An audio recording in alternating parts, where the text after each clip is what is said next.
Hello Nyaradzo Uchena, how are you Nyaradzo? Nyaradzo, hi Nyari. Say Nyaradzo, how are you?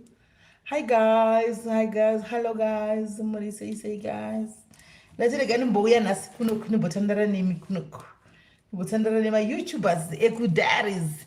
Tendai marinke. Really say guys. Put in your comments, your name. I want to see your names. Uda kumorisa nema stenyu. My comments, ndione mastengi so that I can greet you. Dairies family, YouTube Dairies family. That's kuno kuti mbva kumhorosa iyo tiri kuno. Agnes Magura Membe, how are you sister? How are you? Okay, I can see kuti tiri 7 but vamwe vari kupi vamwe mazita ari kupi ta 8 but I don't get to see the names. Ameno zviri kufamba sei. Ndatirega kushanyira kunoti vamwe venyu vari kuteera kufacebook chaiko vamwe vari kuita kuuya kuwhatsapp nemamessages. Milka Nobis dziripo pasi pasi. Thank you Milka. How are you Milka Nobis? How are you? Okay guys, muri say guys, aiwa ndafara kukonai. Hanzi, I'm good Sisimeli. I'm so interested in teaching Sisimeli.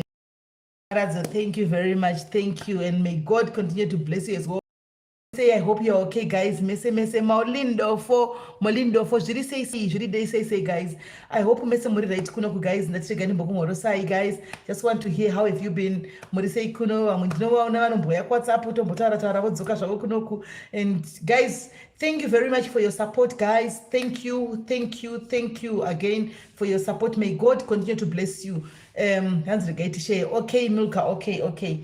May God continue to bless you. Marakuitire zvakanaka guys. Murambe muchiropafadzwa muitirwe zvakanaka nekusapotsawo kuno. I know kuti fan base redu rakakura riri kufacebook ndo riri, so vanozongotorawo matizongotora mavidhio achichiunza kunoku, but I think yes Shami Hamura zviri sei. So I think vanhu vanenge vada kuti mboyawo kunoku once in a while tichaunza. I will personally bring the hot topic kuno so that I drag vanhu vese kufacebook vauye kunoku tiwane kutamba tese kunoku. Handiti timbopota chimboyawo kunoku antika because vakawanda Facebook vanenge vachizochema kuti data reYouTube rinodhura. Hanzi rabai muchitishanyira kuno. Please, we love you so much. We're learning a lot. Oh, thank you Molin. Thank you Molin. Ndichaita sekudaro. I'll come here sometimes tombotaura tichimbofara tichimbodi guys, tichionana tichimbonzwawo nyaya dzenyu, tichimbokudzawo nyaya dzedu, just having a chit chat tiri kunoko. Handitika sizvatinoita kufacebook vanowana malive akawanda. Izvozvi nhasi vangu vari palive. Nhasi chaiye panga pane live yanga ichitwa naAunty Selina, vanhu vangu vachitoseka, and I'm like wow, ko vanhu vedu vekuYouTube haufa, ko Dairies family yedu yekuYouTube guys. I think pa next year vanhu vari kuYouTube zveshuwa tichatry kuti tikunzire vanoda kuregister to be Dairies as well. Registration is for free, akubhadharwe. The reason why we say register ku Dairies is because of ukaita nhamo sechamunoziva kuti Dairies focuses mostly on hanzi zvimwe zvatikuwadza. Don't worry, ndichakuunzirai pakati before Friday kana kuti ndichati Friday yacho pane zamunoda zamunoda Friday yacho ndichauya pano ndongoti guys ande kuYouTube ndoisa link vouya pano toidzivira pano mumbonzwawo fresh nyaya anditi. Saka kuri kuningirira kunozichi kuregister, it's because we would just want to know kuti madairies edu checho ndehapi in case mangwana waitirwa nhamo. We know kuti most of us tiri kunzvimbo dzakasiyana-siyana. Panoitika nhamo hairebhera, haikupe warning, haikupe notice, inongouya. Saka tikaziva kuti kuYouTube okay tina Milka ariko anditika ari registered, paunongouya uchiti number yangu I think most of you guys maanayo, pamunongo takutoenda kuhanzi we need the link to join. Okay, I'll definitely give you the link.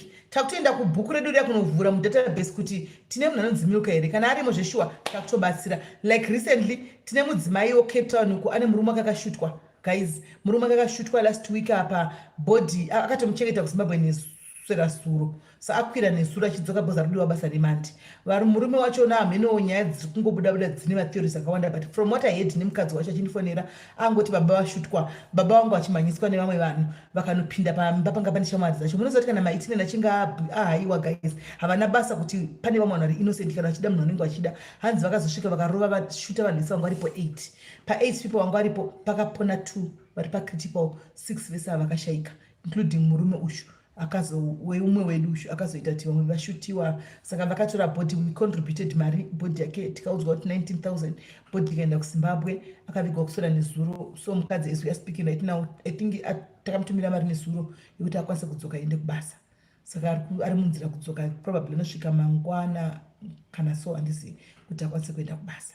Anoona, saka zvinotibatsira kana tikaziva kuti kuna nhingi nanhingi, nokuti mune mareasons enyu kusava kuFacebook, and I applaud you for that, because Facebook right now Global Telegram zvinhu zvandisina kuuya nayo link yacho pano, handisi kuti ndoita sei.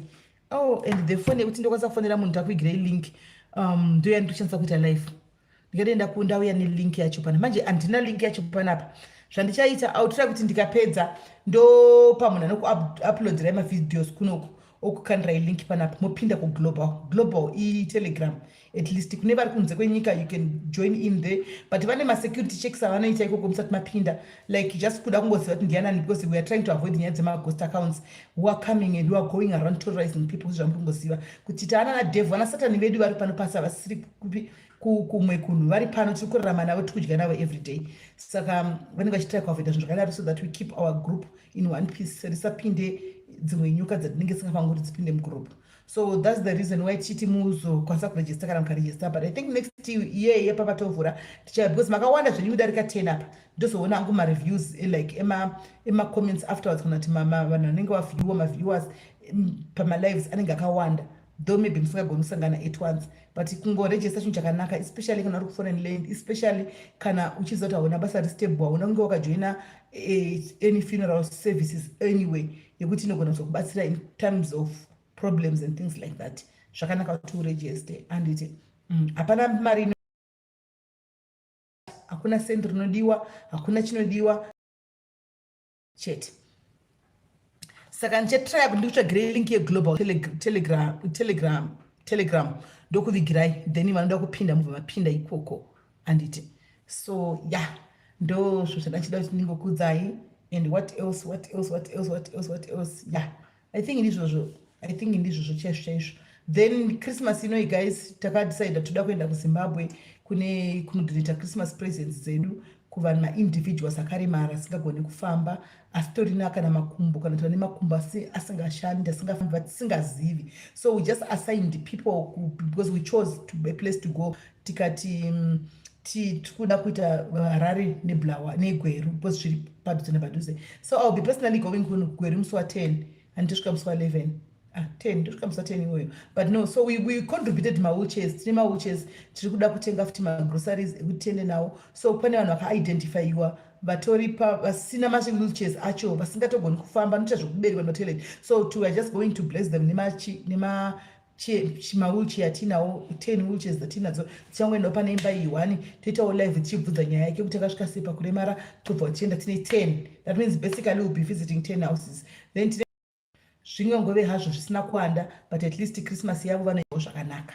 Saka in case uripo, you want to contribute something, ingave 2 kg yerice, ingave 5 kg yerice, ingave sipo, ingave anything that you want to contribute, tinopa vanhu ava kuZimbabwe. You'll be seeing everything on live. Zvese muchazviona palive yatinge chiita, toziva kuti neniwo sipo yangu iyo yaenda pane one of those people, anomaona kana kuti handisi kuziva kuti global, I think vari kubvisa £20 or something like that, kuti zvinhu zvacho zvigozongotengwa, then obva apikewa magroceries acho. You are free, you are also welcome to be part of this diary family in helping antika those we don't know yet kuti ndivanani, those we know kuti they are unable to walk, they are unable to work, they are unable to do anything, vari kutongoraramawo nenyasha, and we are going to be their guardian angels this year. We are going to be their angels this year. We are going to bless them. Ikoko kwavanenge vari, I don't know kuti kupi tichafamba tichidaro, tichipiwa ma-address pakati toenda ipapo tonovaona, tinozvi-introducer and things like that, and tichivaona. So yeah, those are I think that's the last project that we have pagore rino raDecember tisati tapinda next year. I don't know guys, is there anything else chamungadawo kuti tiwedzere padiaries yedu iyi, pamalive yedu, kana titapudze? You are free kuti mutiudze nhasi tizive kuti towedzera chii, tobvisa chii, handizive. Mucomment section imomo you can tell me kuti tingabvisa chii, tingawedzera chii, kuti tizive. Hey, munoziva YouTube inondinetsa kushandisa. Ipapa pamakomenti anombotiza eYouTube osudzuka panoti ndomashandira inoita here, kuti sei hamunoti zvinofamba sei. Bilemonson, thank you very much. And we can't wait for Friday. Yes, Friday, definitely. I'll make sure I bring them here. definitely Friday guys, but imi vane nhamba dzangu remind me kana ndaita promise handidi kubreaka promise, remind mewo kuti simeli musakangane kana one Thursday makati Friday chiri kwachinopisa, then Friday ndobva ndakuta kuti guys live yanhasika iri kupisa, handii inenge iri confessions iri kupisa, handei kuti kuYouTube ndokukuitirwa nyaya yacho nhasi, not kuFacebook, vakuYouTube vakakumbira and then tovaunza pano tese tetakaisa for semazuva edu foni imwe apo yevaya vanenge vachifona mumboyatsonzwawo fresh, muchicontributawo fresh, muchibatawo mafresh, handika not kungozoona zvimunya. It's not fair really, truly speaking, it's not fair, it's not fair on you guys. Of which vakabva kuFacebook vakauya pana pavanenge vakazara kuFacebook tinge tiri kuma1000 point chakadaro, saka pana papa at least chero vakaita 700 800 bo antimaona kuza machazochemawo data, but 700 800 iyoyo bo number iyoyo, then we can come here and do what? The live video panel.